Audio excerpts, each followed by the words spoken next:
अध्यक्ष महोदय, मैंने शुरुआत में आपको सॉफ्ट पावर के रूप में उल्लेख किया था। मेरा ये मानना है, मैं अगली बार भारत के सॉफ्ट पावर पर अपनी बात कहूँगी। भारत के सॉफ्ट पावर की विभिन्न तरीकों से सराहना की जाती है। कतिपय आसान उदाहरण दर्शाए हैं। विगत 3 वर्षों में अंतर्राष्ट्रीय योगा दिवस लगभग 192 देशों में बड़े पैमाने पर योग का अभ्यास किया गया। महात्मा गांधी का प्रिय भजन वैष्णव जन तो तेने कहिए 40 देशों में उनके अग्रणी कलाकारों द्वारा गाया गया। इसके बाद भारत को जानो वार्षिक क्विज प्रतियोगिता का आयोजन किया गया, जिसमें मात्र NRI ने ही नहीं बल्कि कई विदेशियों ने भी भाग लिया। मैं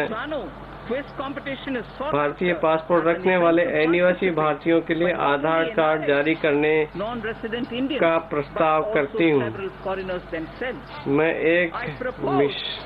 180 दिन इंतजार करने की जरूरत नहीं है। भारत में आने के बाद मैं ये कहती हूँ कि जो जितने भी NRI हैं, जिनके पास भारतीय पासपोर्ट है, भारत में जब आ जाते हैं उनको अनिवार्य रूप से 180 दिन रहने की आवश्यकता नहीं होगी, उनको आधार कार्ड दिया जाएगा।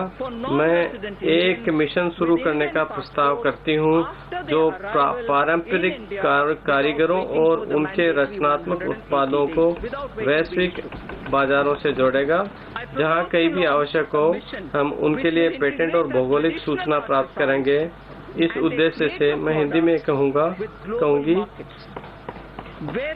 से मैं इस गरिमामय प्रांगण से पहली बार यह घोषणा करती हूँ कि हम भारत के सृजनात्मक उद्योगों को अर्थव्यवस्था से जोड़कर जहाँ आवश्यक है बौद्धिक संपदा अधिकारों से संरक्षित करके राष्ट्रीय और अंतर्राष्ट्रीय बाजार तक पहुंचाने की मुहिम प्रारंभ करेंगे।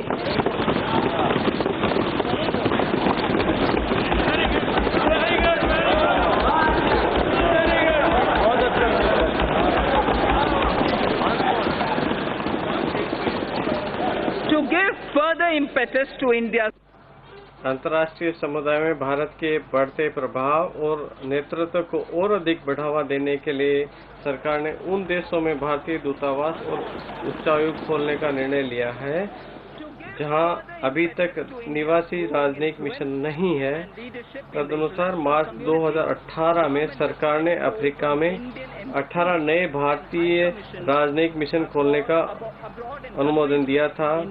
वर्ष 2018-19 में रवांडा, जिबूटी, भूमध्य गिनी, रिपब्लिक ऑफ गिनी और बुर्किना फासो में 5 दूतावास पहले ही खोले जा चुके हैं। भारत सरकार वित्तीय वर्ष 2019-20 में अन्य 4 नए दूतावास खोलना चाहती है। इससे विदेशों में न केवल भारत की उपस्थिति बढ़ेगी, बल्कि हम उन देशों में विशेषकर स्थानीय भारतीय समुदाय को बेहतर तथा अधिक सुलभ सार्वजनिक सेवाएं उपलब्ध कराने में भी समर्थ होंगे। प्राचीन काल से हमारी ये परंपरा रही है कि भारत ने हमेशा से द्विपक्षीय और क्षेत्रीय समन्वय के जरिए देशों के साथ आर्थिक सहयोग की नीति का अनुसरण किया है। भारतीय विकास सहयोग स्कीम आईडीएस परियोजनाओं के लिए रियायती वित्त पोषण उपलब्ध कराती है तथा प्राप्तकर्ता विकासशील देशों में अवसंरचना विकास और क्षमता में योगदान देती है। छठी सबसे बड़ी अर्थव्यवस्था होने के नाते हम ऐसे वैकल्पिक विकास परक मॉडलों पर विचार करेंगे जिसमें निजी क्षेत्र इक्विटी, बहुपक्षीय वित्त पोषण, कॉरपोरेट अनिवासियों से योगदान आदि शामिल होंगे। मैं वर्तमान वित्तीय वर्ष के दौरान आईडीएस स्कीम का पुनरुद्धार करने का प्रस्ताव करती हूँ।